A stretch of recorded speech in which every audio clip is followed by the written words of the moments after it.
Hi, everybody. Dr. Vardy here for our week 10, holy cow, week 10 instructor video. I cannot handle how fast this semester is going.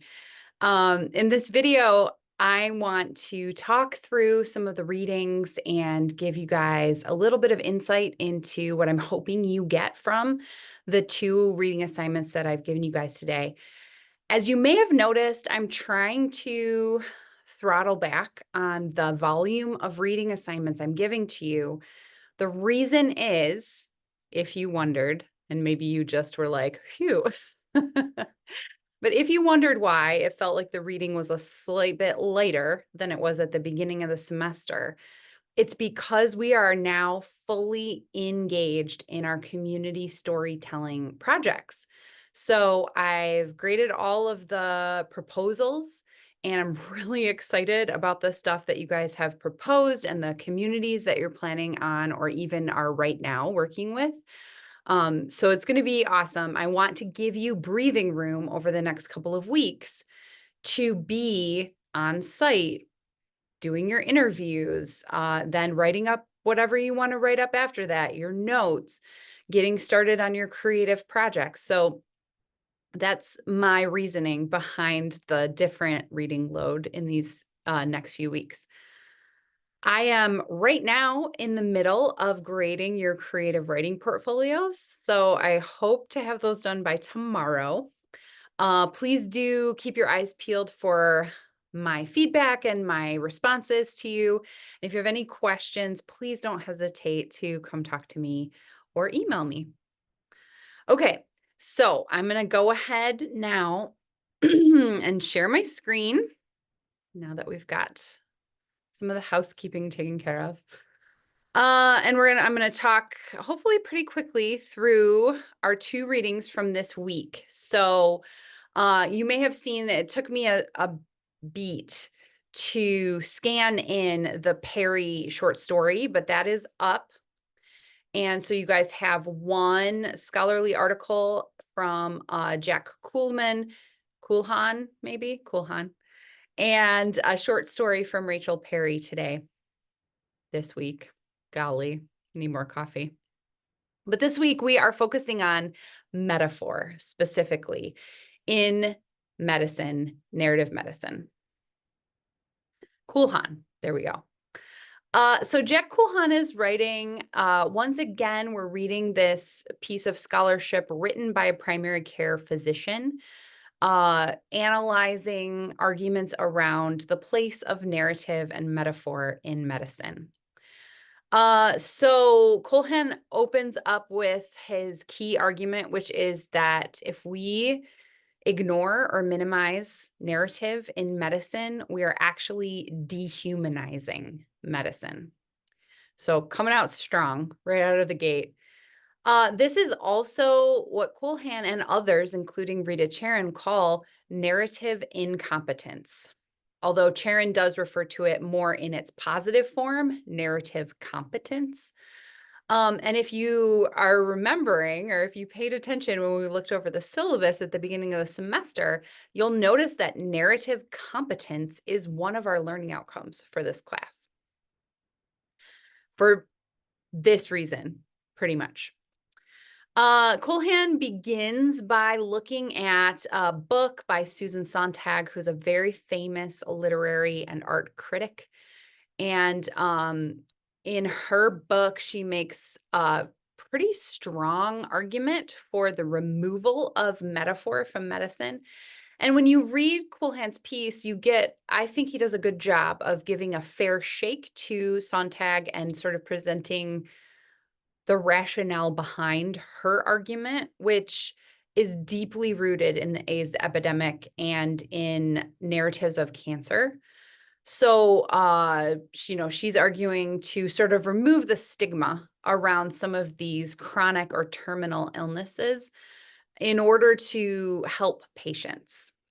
Now, even as he acknowledges this, Coolhan is pretty sturdy in his argument that this, while perhaps well-intentioned, is not a good move for lots of reasons that he's going to outline. First of all, he's going to talk through his experience being a primary care provider with the Navajo Nation and the dual approaches to medicine that the Navajo took up, synthesizing Western, more traditional, what we think of as traditional medicine with their traditional medicine, which was almost completely narrative based and metaphor based.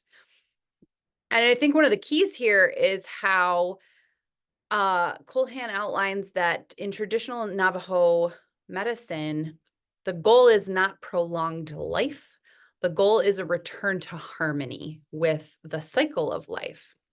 And he has this lovely quote, which I have here: "To be sick, a person has somehow fallen out of harmony with himself, his family, his clan, and the network of relationships that constitute the Navajo way. To be healed is to have harmony restored." So from a rhetorical standpoint, this is really important because the goal of traditional Navajo medicine is this restoration of harmony. Then Culhan goes on to sort of give us a look back at, even in terms of what we think of as traditional or Western medicine, comparison and a tension that has been around since ancient Greece.